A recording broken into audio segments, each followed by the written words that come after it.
¿Sí se escucha? ¿Sí? Sí. Ok. Bueno, es una mesa homenaje a Frantz Fanon, ¿no? Ahorita voy a hablar un poco de él, aunque en la mañana una ponencia muy buena, ¿no? Que relata varios aspectos de su vida, de su biografía, de lo que hizo, de lo que pensó, de Argelia, ¿no? Entonces creo que esa es muy buena introducción. Pero bueno, así diciendo unas cosas como rápido, pues Fanon, digamos, pues vivió el racismo de primera mano, ¿no? Bueno, y antes, pues sí, justo le comenté al doctor Fabio que era necesario, o estaría interesante hacerle un homenaje a Fanon, ¿no? Por los 100 años de su nacimiento. Y me dijo que sí, que le podíamos asignar una mesa a este coloquio. Y ya por eso entró, ¿no? Y también me dio mucho gusto, ¿no? Que una mesa magistral hablara sobre él, sobre un pensador de Martinica, ¿no? Del Caribe. Y bueno, como digo, vivió el racismo porque él era pues psiquiatra y militar y sirvió a Francia en una guerra, entonces, pero no dejó de ser negro, ¿no? O sea, por más que fuera esta persona importante, no dejó de ser negro. Y bueno, luchó en Argelia para la liberación de Argelia, esta vez contra Francia. Y bueno, les voy a hablar un poco rápido de mi. Bueno, me voy a presentar. Soy licenciado en Historia del Arte por parte de la UNAM y maestro en Arte y Estética por aquí. Y bueno, y ahorita digamos que soy curador en la Galería Mimesis, investigador independiente, por así decirlo. Y mi ponencia se llama Frantz Fanon y el colonialismo, crítica a la lectura de Hal Foster.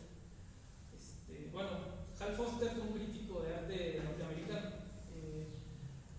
muy cercano a Yves Saint Laurent o Rosalind Krauss, también a Benjamin Butler, que son como críticos de arte, ¿no? Como de los 60, 70, 80 más o menos aproximadamente. De hecho, bueno, hay un libro que se llama Manual de Arte Contemporáneo de Pablo Herrera, en el que relata qué hace cada personaje dentro del tablero del arte contemporáneo. Y no habla y dice, el rey es el director del museo, los bienes son los artistas, etc. Pero no aborda al historiador del arte, ¿no? Y cuando dice el historiador del arte, dice, a los historiadores del arte no se les tortura leyendo a Rosalind Krauss, ¿no? En tono de broma. Entonces, pero es como de ese círculo, ¿no? Todos ellos fundaron la revista October, que tiene el título por la Revolución de Octubre, ¿no? Soviética, etc. Creo que no son tan marxistas, siento yo, de lo que pretendían decir que eran, o de lo que decían que eran, pero bueno, yo creo que sí eran. Pero sí, Hal Foster retoma pues a Marx en algunas cosas, ¿no? Y tiene su famoso libro, que es una compilación de ensayos, que se llama El retorno de lo real. Y habla sobre la post-vanguardia, ¿no? Que la post-vanguardia es complicado explicarla, ¿no? Porque uno diría que es como el arte, las vanguardias y luego viene el arte contemporáneo, ¿no? Pero hay como ese espacio que algunos académicos llamarían la post-vanguardia, ¿no? Que es como un intermedio o está al mismo tiempo, entonces es raro, ¿no? Pero ahí mete un poco Warhol, etc. De hecho, tiene un texto en ese libro de Retorno a lo Real donde habla de Warhol y Lacan. Y bueno, luego, entonces tiene un capítulo que se llama el artista como etnógrafo, pero luego dice, en muchas partes del texto dice como antropólogo también, ¿no? Entonces, para simplificar como antropólogo, pues es. Y es curioso, ¿no? Porque muchas academias o artistas dijeron, sí, está padre esta idea, ¿no? Como el artista como etnógrafo, yo también lo voy a hacer, porque soy un artista etnógrafo. Pero de hecho, por lo menos mi lectura es que hay una cierta crítica a cuando el artista se quiere comportar como etnógrafo. Pero es interesante. Pero es curioso, ¿no? Porque también se han hecho cosas interesantes a partir de ahí. Y lo que dice Hal Foster de alguna forma es que como que el artista empieza a reivindicar que es como negro o que es queer, y ya como que su discurso se basa en eso, ¿no? Como en reivindicar esta como alteridad o estar un poco abajo de los demás y ya. Entonces caricaturizando un poco diría Hal Foster, ¿no? Como que estos artistas nada más dicen, es que yo soy negro y hago X cosa, entonces ya por eso como que mi obra es importante, etc. Y hay revisores artistas, pero dice que primero en haber hecho como esto fue, sin ser artista obviamente, fue fan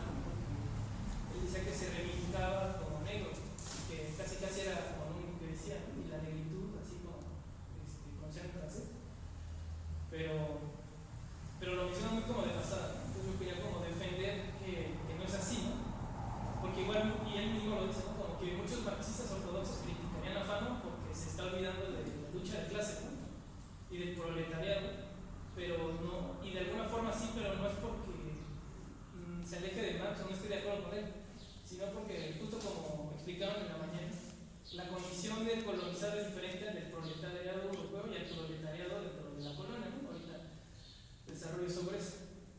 Entonces, pues Hal Foster menciona a varios artistas, y bueno, yo voy a citar en Fanon, ¿no? No voy a intentar defender a todos los artistas, y también, ¿cómo se dice? Y es una discusión muy amplia, ¿no? Porque los marxistas más como ortodoxos o tradicionales dirían que toda esta pluralidad, como soy queer, soy negro, soy indígena, etc., como que nos hacen olvidarnos de la lucha central que es la lucha de clase. O sea, eso diría un marxista ortodoxo. Y más o menos, con los términos de esa época, Hal Foster le tira como esa crítica a Fanon, ¿no? Pero bueno, ahorita voy a intentar señalar por qué Fanon no cae ahí, ¿no? Nada más voy a defender a Fanon aquí. Entonces, bueno, en primer lugar, porque como les mencioné, ¿no? Y como mencionaban en la mañana, el proletariado en un país colonial, que puede ser como el conductor de un ferrocarril, un constructor, etc., tiene muchas ventajas, ¿no? O sea, vive mucho mejor que cualquier persona en un país colonizado, ¿no? Entonces, por eso a ellos no les interesa tanto una revolución, por así decirlo, porque ya están bien posicionados a pesar de ser proletarios, ¿no? A diferencia de Europa, en la que un proletario, creo que Fanon lo dice así, un proletario en Europa tiene todo que ganar. No tiene nada, algo así, y que el proletario en el país colonizado pues ya como perdería mucho si hace una revolución, ¿no? Tiene mucho que perder. Igual, bueno, igual este libro de Ramón Grosfoy, de la sociología de la decolonización al antiimperialismo decolonial, aboga por hacer una metodología de las ciencias sociales familiares, ¿no? Bueno, así de entrada, pues él dice que hay mucha teoría decolonial que no es antiimperialista, ¿no? Que no se va a la raíz de los problemas coloniales, ¿no? Por eso antiimperialismo, porque dice que hay mucha teoría decolonial que no es antiimperialista, ¿no? Que se ha quedado como en la academia y en los buenos puestos y no ha hecho una lucha para hacer un cambio más sustancial, digámoslo así. Entonces él aboga por una epistemología, bueno, también epistemología Fanon, pero metodología de ciencias sociales, y él pues retoma, por ejemplo, a Nelson Maldonado Torres, que él intenta, pues que Ramón Grosfoy junto con Nelson Maldonado Torres dicen que Descartes, que Fanon es para la lucha decolonial, lo que Descartes fue para las ciencias modernas, occidentales, etc. Por el pienso luego existo, ¿no? Que para estos filósofos decoloniales como Dussel es como que uno se aleja de la realidad, porque es el pienso luego existo, o sea, como que ve todo desde un ojo aparte, ¿no? Que ve todo por encima sin involucrarse en las luchas como tal, ¿no? Y que también es como un sujeto moderno que se despoja de todo, porque nada más está observando, ¿no? Entonces, por eso retoman a Fanon, porque dicen que es como un lugar para empezar, ¿no? Igual a MSC, que también Hal Foster lo menciona, ¿no? Igual para criticar lo que pueden empezar que Fanon. Y bueno, y justo Fanon también señala en Los Condenados de la Tierra que él ha aprendido más en la lucha, en la praxis, ¿no? Que la academia no le sirve para la revolución, para pensar todos estos temas, ¿no? Que él con la gente es cuando más ha aprendido, ¿no? y mejor ha escrito. Y bueno, también se señala que el primer libro que escribió es Máscaras, pieles negras, máscaras blancas. Grosfoy dice que señala que no se puede entender muy bien Los Condenados de la Tierra si no se revisa primero ese libro, ¿no? Pero bueno, yo he abordado Los Condenados de la Tierra y porque sí se entiende, sin necesidad. Y bueno, y regresando un poco a eso, Maldonado Torres, pues yo creo que sí está muy insertado en una academia norteamericana, ¿no? La que tiene que escribir como papers. Entonces creo que a pesar de que su investigación puede ser interesante, tal vez se aleja un poco, ¿no? de estas intenciones fanonianas, de intentar estar en el lugar con las personas para poder lograr un cambio. Y también Fanon señala que cuando la gente va a los partidos políticos, ¿no? Que también lo mencionaron un poco en la mañana, todos los militantes, todas esas personas no se sienten estafadas cuando van y ven que no hay un cambio real, ¿no? Y justo el ponente de la mañana decía como que todos esos partidos políticos son creo que dijo Calvin copia de los partidos políticos de Europa, ¿no? Que no corresponden a la realidad. Y bueno, y justo Fanon nos piensa como esta esquizofrenia, diría, de ser negro pero querer ser blanco, o que toda tu educación haya sido de blanco, pero al final eres negro. Entonces tienes que ocultar un blanco pero no eres blanco, eres negro, pero toda tu concepción, todos los imaginarios que viste en tu vida eran blancos. Y por eso hay como un graduamiento en la persona, decido de alguna forma. Y bueno, y luego Karl Marx en sus escritos sobre Irlanda señala que el proletariado de Irlanda nos va a ayudar, le va a ayudar al proletariado de la Unión, de Inglaterra a hacer la revolución, porque ellos están en otra condición todavía peor que el proletariado británico, bueno, inglés. Entonces, siguiendo eso un poco, pues, si quieren verlo en enajenada, esta es una palabra de forma de Caribe, yo creo que ayudaría más a la revolución obrera de los europeos, ¿no? Entonces, pues sí, no es que Fanon diga soy negro y hay que reivindicar la negritud, es como va más allá del Chento que el análisis de Marx en algunos aspectos por haber sido proletario. Bueno, mi proletario, pero porque conoció a la gente más pobre de Martinica o de Argelia. Entonces, pues sí, o sea, y Foster justo decía, ¿no? Como se fija en su negritud, pero no es así, ¿no? Va a cuestiones más profundas que una cuestión de clase. Entonces no es solo una reivindicación por ser negro, ¿no? Hay una problemática, ¿no? Que intenté explicar o usar aquí. Y bueno, creo que con eso está bien. Entonces pasamos a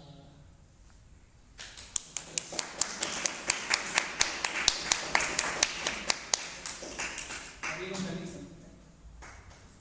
Diego Calixto Suárez. Voy a leer rápido sus series, sus enlaces.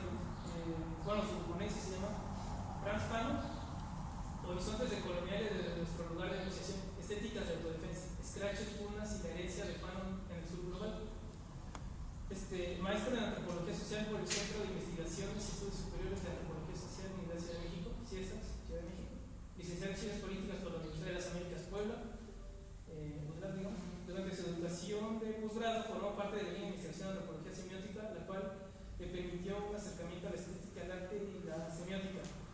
Entre 2019 y 2021 realizó un diplomado de estética feminista situada y de colonialidad del poder en el Consejo Latinoamericano de Ciencias, o sea, el CLACSO, un curso de curaduría feminista en el UNAM y un taller de ideología decolonial, Peter Sloterdijk y el giro decolonial en la Universidad Centroamericana José Simón Cañas, UCA, en El Salvador.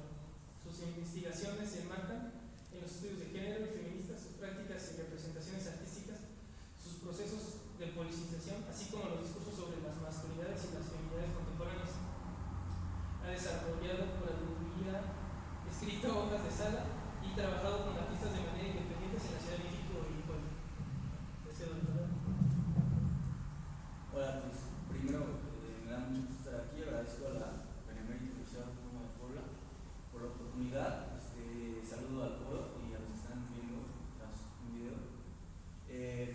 Pues antes que nada mi ponencia se titula Estéticas de la Autodefensa, scratches, pugnas y la herencia del Fanon en el sur global. He de comenzar diciendo que esto forma parte de una investigación que realicé en la maestría en el CIESAS. Digamos que esta investigación está sustentada con material empírico, o sea, etnografía, pero digamos que no voy a abordar esta parte. Más bien, esta reflexión y esta ponencia que yo propongo tiene que ver más con mi marco teórico, ¿no? Digamos, no sé si el foro conozca qué es una pugna o un scratch, pero básicamente en su uso contemporáneo es una demanda pública, ya puede ser por internet, puede ser vía física, para denunciar a personas por violencia sexual o violencia de género, ¿no?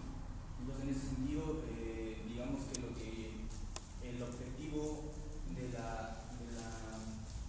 esta ponencia es un poco conmemorar, por una parte, el natalicio de Franz Fanon y un poco ver qué tan vigente o cuáles son las claves para comprender particularmente lo que me incentiva a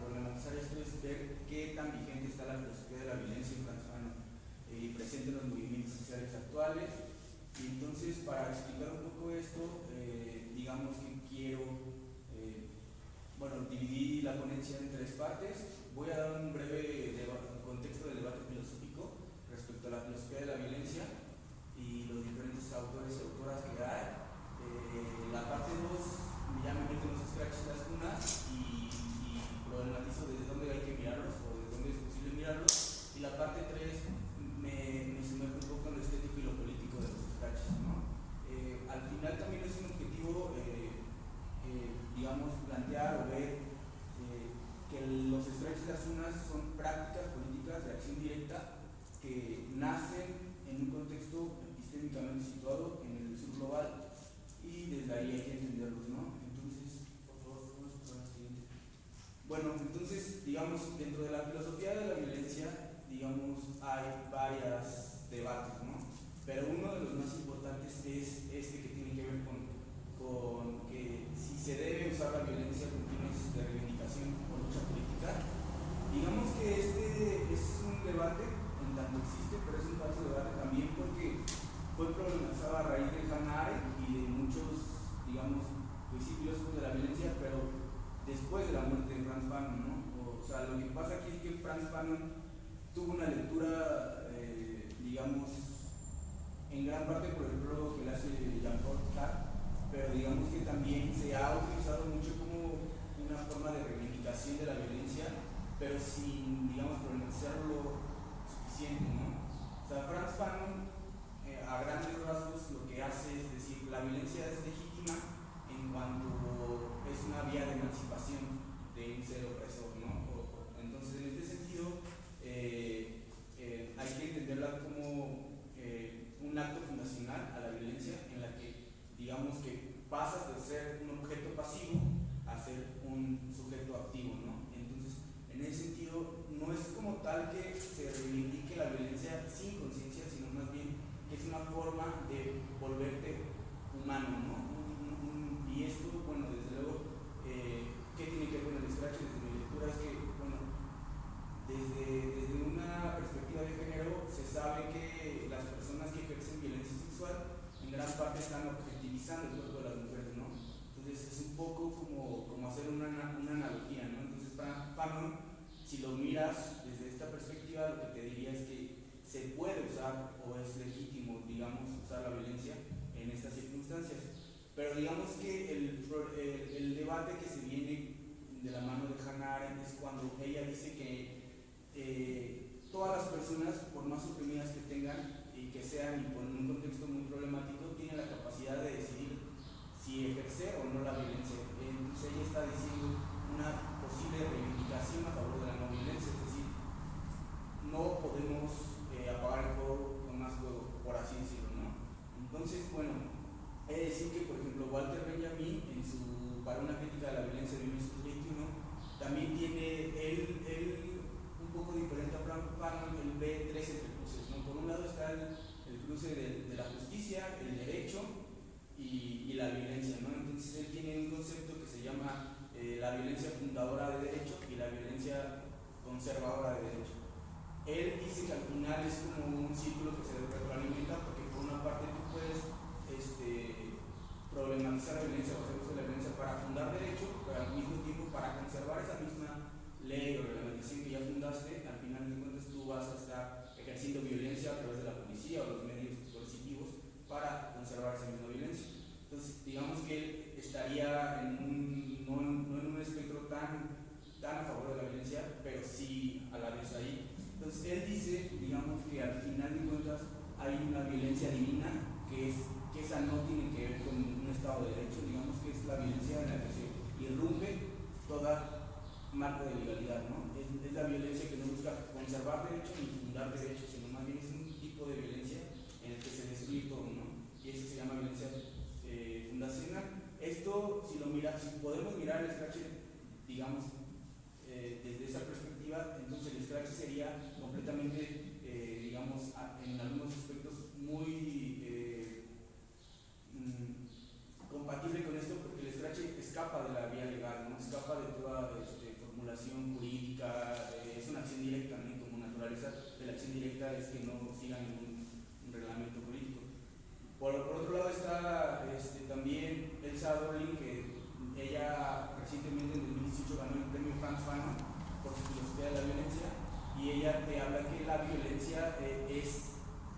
usar, pero como medio de autodefensa, y no es que lo quieras usar como, digamos, a conciencia, sino más bien cuando el cuerpo está subyugado, cuando el cuerpo está oprimido, ella pone una metáfora del músculo, ¿no? El músculo se defiende cuando es punzado, cuando es maltratado, ¿no? Entonces es una violencia autodefensiva, y entonces hace una como genealogía del Krav Maga, genealogía del Jiu-Jitsu, genealogía de las separistas inglesas y todo esto para decir que estas formas de autodefensa nacen en un contexto opresor y nacen en un contexto en que las mujeres y varias personas están en un contexto de subyugación, ¿no? Y luego tenemos a Judith Butler, que contemporáneamente en el 2020 hace un libro que se llama La fuerza de la no violencia, y ella es muy consciente de todo este debate. De hecho trata a todos estos autores y autoras, pero ella lo que va a decir es que hay más fuerza en la no agresión, y que digamos que los movimientos sociales que ejercen violencia para defender sus causas, al final de cuentas están haciendo una agresión no violenta, ¿no? Ella lo ve como una agresión a favor de la vida. Bueno, esto como para contextualizar un poco desde dónde podemos mirar a los scratches. Primero quiero decir unos breves orígenes de los scratches. Los scratches en su forma, digamos, en el primer uso político que se le da, yo diría, nace en la década de los 90 en un contexto post-dictatorial, ¿no? En Argentina los scratches nacen debido a las desapariciones forzadas de las dictaduras argentinas, y lo que se buscaba es ir a la casa de los militares y digamos, escrachar su casa era sinónimo de romper, de lanzar consignas, de grafitear su casa, de poner empapelado y todo esto para denunciar que había muchos desaparecidos forzados, ¿no? Entonces en este caso nace así en Argentina a través de un colectivo que se llama Hijos. Y por ejemplo las FUNAs también nacen a través de la comisión FUNA, que es una comisión que también se dedica a buscar a personas desaparecidas forzadas por el Estado en su dictadura, y también tiene un contexto, pues digamos, anclado a las dictaduras. Contemporáneamente las FUNAs y los scratches han sido adoptados como medio de acción directa por los movimientos feministas y de género en Latinoamérica. Pero digamos que, bueno, la pregunta aquí que quiero lanzar más como provocación, como digamos en términos para reflexionar conjunto, es desde dónde mirar. Bueno, ya les dije un poco que digamos, si lo ves desde el punto de vista de Hannah Arendt, pues digamos, no puedes combatir fuego con más fuego, o digamos es inadmisible el uso de la violencia, pero también podemos verlo desde Fanon, como diciendo, bueno, es lo único que nos queda y tenemos que actuar dentro de ese margen.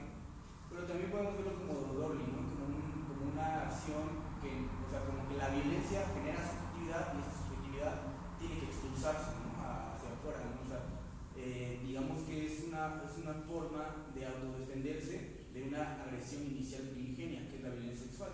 La violencia sexual sería el momento originador de la segunda violencia, que al final va a ser el scratch, y no todos los scratches, ¿no? Digamos que hay scratches que nada más se tratan de denunciar, de decir la problemática, y no necesariamente involucra acciones de violencia.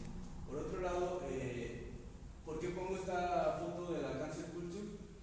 Digamos que contemporáneamente, y esto yo vengo investigando el scratch, digamos desde el 2020, más o menos, cuando me empecé a interesar, y todavía no estaba en auge la palabra funa, ¿no? Y digamos que ahorita se utiliza de forma indiscriminada, y decir, me funó, lo funaron, lo voy a funar, y parecería que está vacío como digamos, de una carga de politización o así.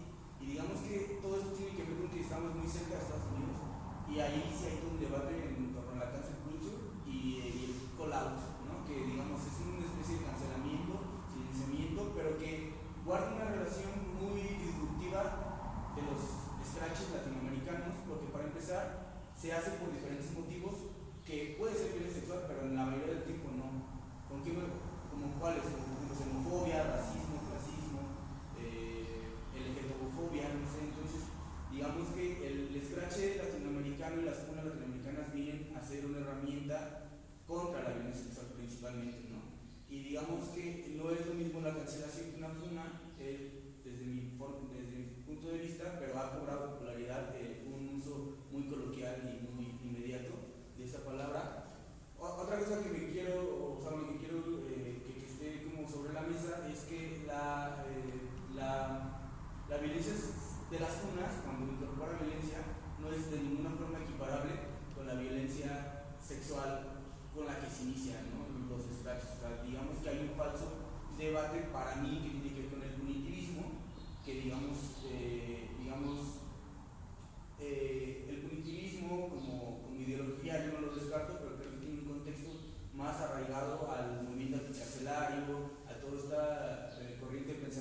abolicionista, pero es abolicionista de los sistemas carcelarios, de que se sabe conscientes de que la cárcel perpetúa muchas formas de violencia.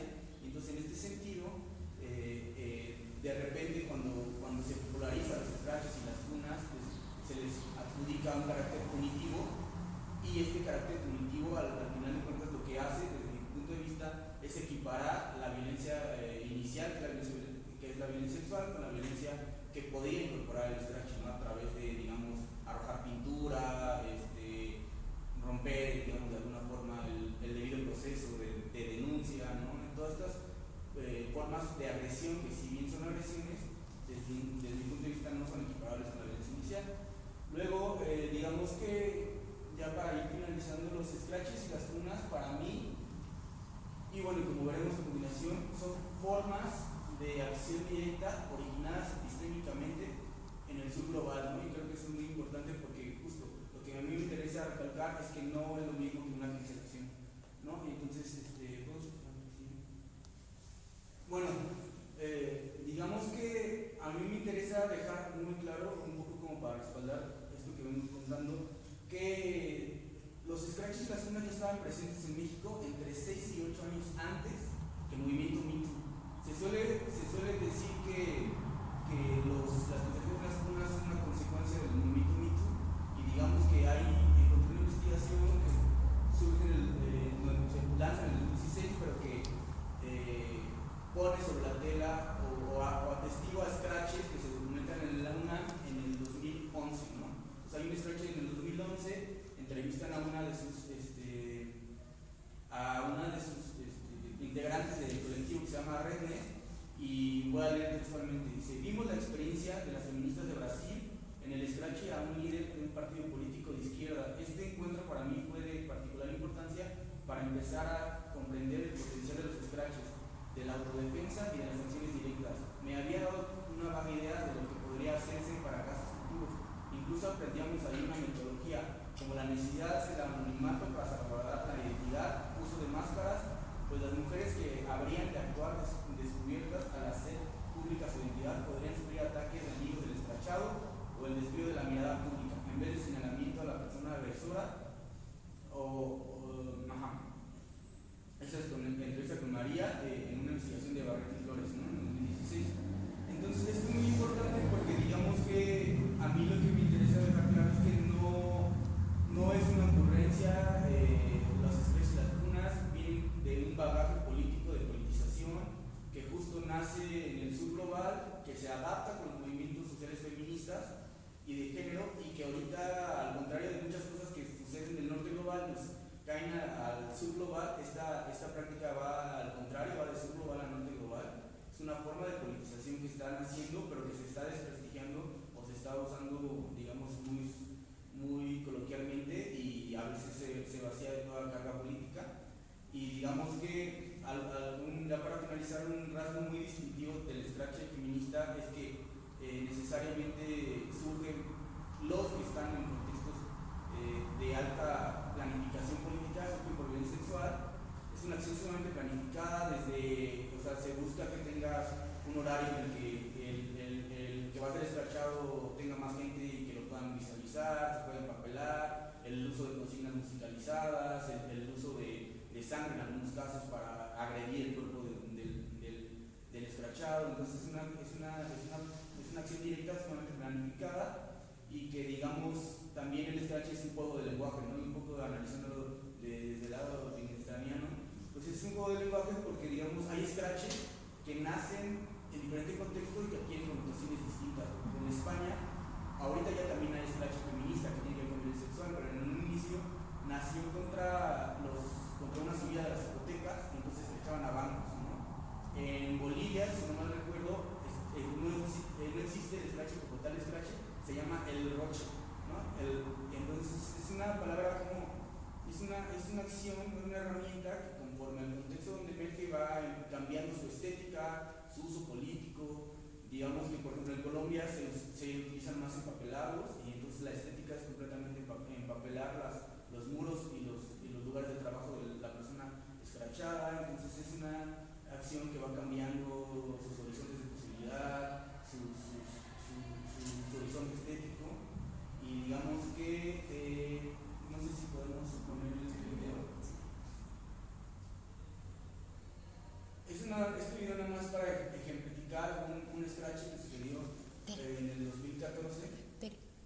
no se está viendo.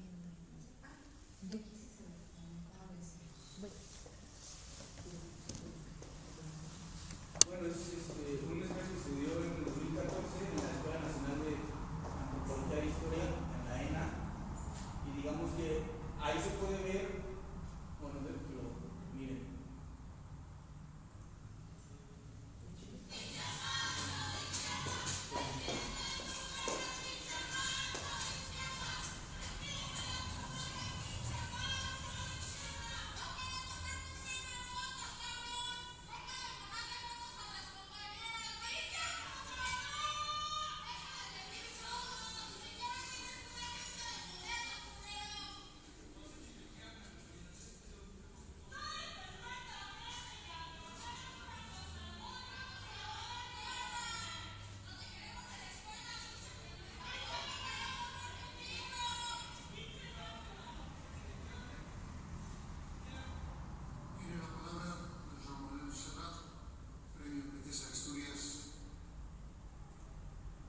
Bueno, nada más ese video fue para ejemplificar y que vean un poco, como dije, esto pasó en la Ciudad de México en el 2014, si no mal recuerdo, en la ENA, y es un poco para ejemplificar el despliegue estético y político de un scratch, ¿no?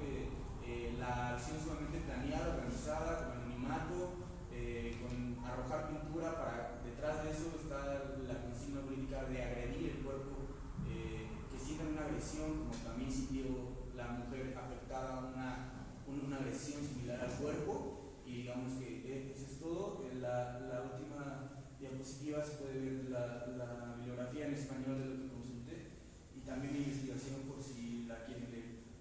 Muchas gracias.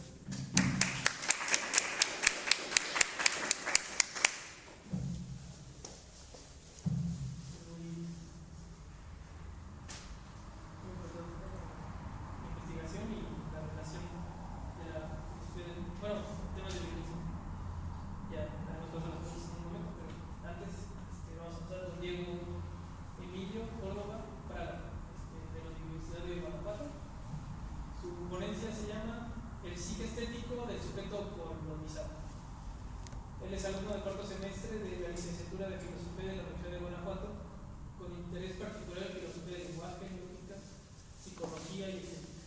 Él participó en la actividad de discusión filosófica con pláticas sobre lenguaje, filosofía y estética a nivel general para bachilleres en Guanajuato. Entonces,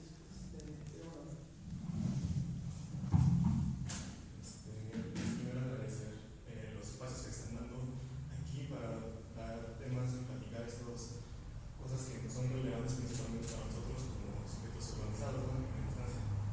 Pues ya dicho eso, lo primero que a mí me empezó a llegar a la mente cuando fui leyendo y asimilando los conceptos de comunidad fue una escena de la película de Barbie de 2023, donde Ken le pregunta a un señor de que, oye, se ve que no saben cómo ser afectados ustedes, ¿no? Están haciendo muy mal.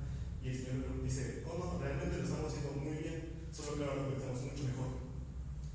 Me parece importante, ¿no? Porque si hacemos el remate histórico que estamos llevando, a inicios del siglo estábamos manejando distintas luchas sociales. Tenemos luchas feministas, antirracistas, coloniales y queer, ¿no? Comenzaban a tener una presencia real en campos políticos, había transformaciones de imágenes y había no solo eran presenciados, sino que realmente eran escuchados y escuchaban marginalizado y cambiábamos un poco la realidad que estábamos viviendo. Esos avances que algunos etiquetaron efectivamente como los progres o el progresismo woke indicaban una redistribución simbólica del poder, una eliminación de cánones o estereotipos que permitían el aprovechamiento de estos grupos, por lo que la respuesta de la hegemonía fue una reacción contundente para lograr la resignificación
está bien usualmente siendo de las potencias, una forma de vivir, una forma de conocer, incluso de construir o de comunicarse, llega a ser parte de las potencias, está bien. Y todo lo que esté fuera de esto está mal o no tiene la verdad objetividad que presentan las potencias, ¿no?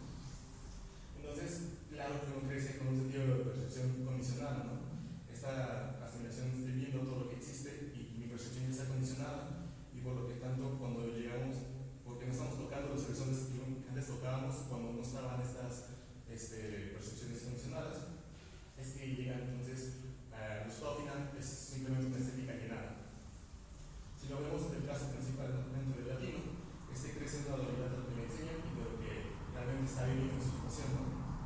La mayoría de los conocimientos vienen de las potencias, se me enseña cómo lo hacen en Alemania, cómo lo hacen en Estados Unidos, ese conocimiento que llega principalmente de allá y cómo de alguna u otra forma no está siendo percibido o no está siendo aceptado en el pueblo o en su contexto que está viviendo, que no se están manejando las mismas formas. Y si lo vemos en una imagen de noticias, usualmente es que el latino o la sociedad latina está haciendo algo mal y que la sociedad europea o la sociedad estadounidense está progresando, está avanzando. Entonces nosotros estamos quedando estancados y ellos pues están avanzando de alguna forma, ¿no? Entonces comenzamos a poner las similitudes, ¿no? Hacer unas preguntas de si aplicáramos un X o Y que viene de las potencias, nuestra situación podría mejorar de alguna forma. Y nos crecemos con esta forma, y luego llega el momento donde el latino llega a entrar al mundo y hacerse consciente del uno y del otro, ¿no? Y ya lo decía Juan, hay aquí que me descubro objeto en medio de los objetos. Cuando el latino entra en contacto con los demás, se da cuenta que ya ha sido completamente catalogado y tiene un papel que cumplir, pues así lo ve la sociedad. Pongamos el ejemplo de Estados Unidos. Actualmente, en Estados Unidos el latino no representa a una persona, representa a un inmigrante ilegal peligroso. Trae consigo lengua, cultura, tradiciones salvajes, que no son lo que el modelo americano esperaría, ¿no? Americano. Es entonces que cuando llega el inmigrante, ya sea legal o ilegal, se espera que lo primero que haga para poder ganarse el derecho de estar ahí sea adoptar estas culturas estadounidenses, el modo de vida americano, cómo hablan ellos, el idioma, sus modismos, sus tratos hacia otras personas, ¿no? Esto simplemente para ganarse el derecho de estar, pero eso no implica que lo vayan a conseguir. Aún si hacen todo esto, lo hacen a la perfección, lo aprenden, todavía existe ese rechazo de la sociedad hacia el colonizado, ¿no? Hacia el inmigrante que llega. Y si llega posible ser que por alguna causa del destino si llega a tener esa situación, nada le garantiza que se vaya a hacer su futuro, nada le garantiza que se vaya a permanecer ahí, ¿no? Eso lo vemos actualmente como en las redadas de ICE, ¿no? Las políticas migratorias, donde hay gente que realmente tiene todo migrantes que tienen todo en línea, ¿no? Todo de acuerdo a los papeles, pero dicen es que tú eres un inmigrante, pero vamos a mandar, ¿no? Entonces, ya hice todo lo que tú me estás pidiendo y aún así no tengo el derecho ni siquiera de estar aquí, ¿no? Pero no solo es ese caso, sino también, por ejemplo, por el lado de Europa. En Europa, el latino no llega a ser más que una atracción folclórica. Es un sujeto que sea entretenimiento. Este debe ser exótico, debe ser alegre y debe ser caótico.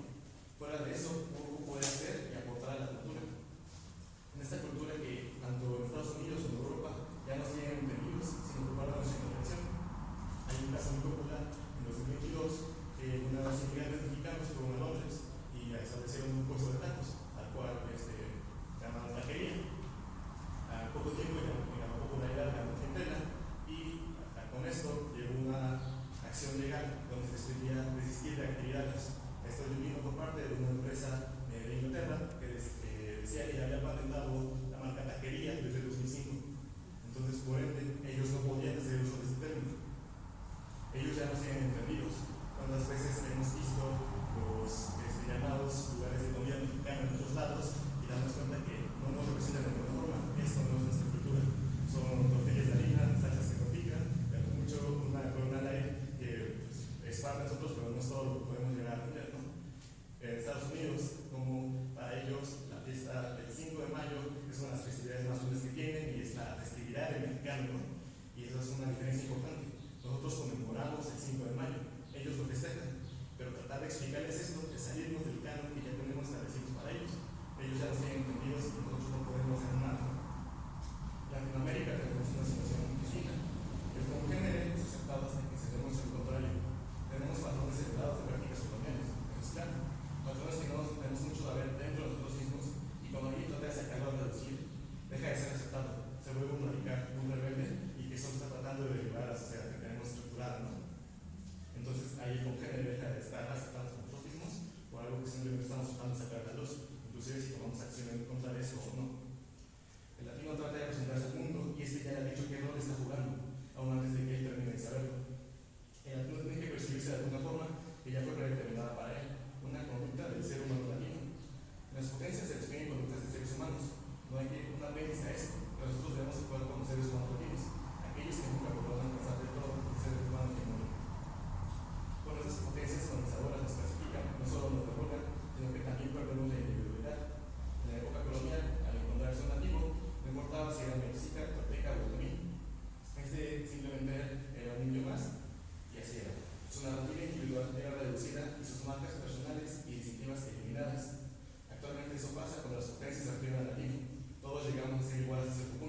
esa necesidad que totalmente generada, pues una situación donde me han determinado una cierta cuestión, incluso antes que yo me haya podido definir a mí mismo, ¿no? Es por eso que cuestiones como estas son tan relevantes en este momento y desde que se llevan practicando, porque ahora es más complicado tener que ver estas prácticas cuando tenemos que analizar cosas tan interiorizadas en nuestro propio comportamiento, ¿no? Y pues eso que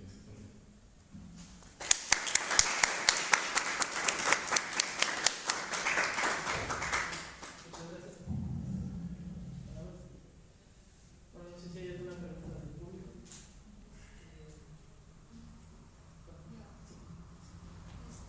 Las voy a comentar rápido porque ya me tengo que ir. Pero bueno, primero, en tu caso, ¿qué tan importante es reivindicar el origen de un autor? Reivindicar el origen de un autor para que tenga fuerza. Para tal, pues se habla también de banalizar como lagunas, como que puede llegar a ser cualquier cosa, o no tener estructura o planeación. Pero ¿qué pasa cuando la persona solo pues tiene que pasar por un proceso psicológico, tal vez, la que lo ha vivido, y es el único recurso, tal vez una funa a través de internet? Entonces, ¿se deslegitima eso? Es también como profundizar esa parte. Y la tercera, es, sí, me causa mucha curiosidad, justo como mencionas que cuando se llega a otros países, se habla de latino desde cierta perspectiva o visión, ¿no? Pero justo los latinos también hacemos lo mismo con los mismos latinos, ¿no? Incluso con otros países latinos. Entonces creo que también es interesante como pensarlo desde como latinos, no solamente lo que nos dicen lo que ellos dicen que somos, sino lo que nosotros creemos que somos. Ahí también creo que sería interesante profundizar en esa parte. Bueno, no sé si tengo una postura como tal, pero unos dirían que sí, porque es para empezar el lugar de negociación, ¿no? Y tal vez criticando un poco a Descartes como de esta figura como que observa desde la distancia, que justo autores de coloniales dirían que no es cualquier sujeto, sino que es el sujeto colonial, ¿no? Que ve todo desde sus valores, etcétera. Pues entonces sí va a llegar al lugar de negociación, ¿no?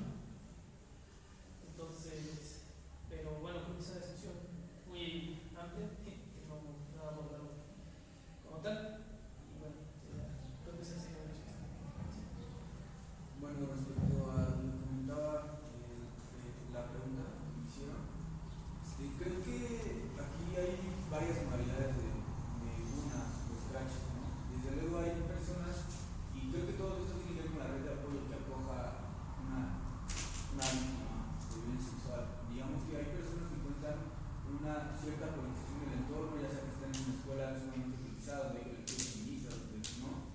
Entonces pueden, digamos, acudir o ellos mismos ven, y entonces siempre cae en torno a la víctima de violencia sexual. Ella es la persona que elige si lo quiere hacer con un scratch físico, si es el medio adecuado, a lo quiere hacer, y eso no significa que la red de apoyo no esté activada y que le den acompañamiento, que la cuiden. Pero digamos, si ya se toma la decisión de hacer un scratch, pues también se transita en la posibilidad de que sea virtual, o físico, o una hibridación de las dos cosas. Digamos que para las personas que lo deciden hacer físico, digamos, hay una planificación constante, ¿no? Yo no diría que el scratch que es online, o por lo menos a través de un comunicado, se desvirtúe por eso, ¿no? Digamos que hay scratches que yo he revisado y que tienen que ver con nada más comunicados, donde, digamos, hay muchísimo trabajo detrás de cada frase, cada línea que está ahí pronunciada, ¿no? Escrita. Entonces, en este caso, digamos que no necesariamente se piensa o se debe pensar la planificación en términos políticos de una estructura muy definida de llegar y hacer algo físico, musicalizado, con uso de pintura, cosas como las que mostré, sino más bien también dentro del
eso no nos impide la comunicación.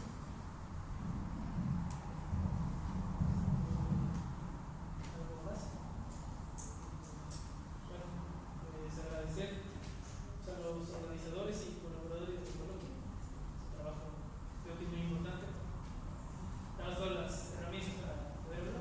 Y bueno, muchas gracias. Y bueno, nada más como para cerrar, pues sí, justo creo que Fanon ayuda también para pensar cuestiones sobre pueblos originarios, ¿no? Porque yo al leerlo decía, es que esto también pasa en México con los pueblos originarios, pero bueno, obviamente él no habla de los indígenas. Y también un pensador, un gringo, dice que llamado Sara Disi, dice que Fanon también se ayuda muchísimo para entender el colonialismo que está pasando en Gaza, ¿no? Pues tal vez como para traerlo más a la actualidad, aquí ya lo hice, de alguna forma, pues se puede evidenciar. Y bueno, muchas gracias, y a ustedes por estar.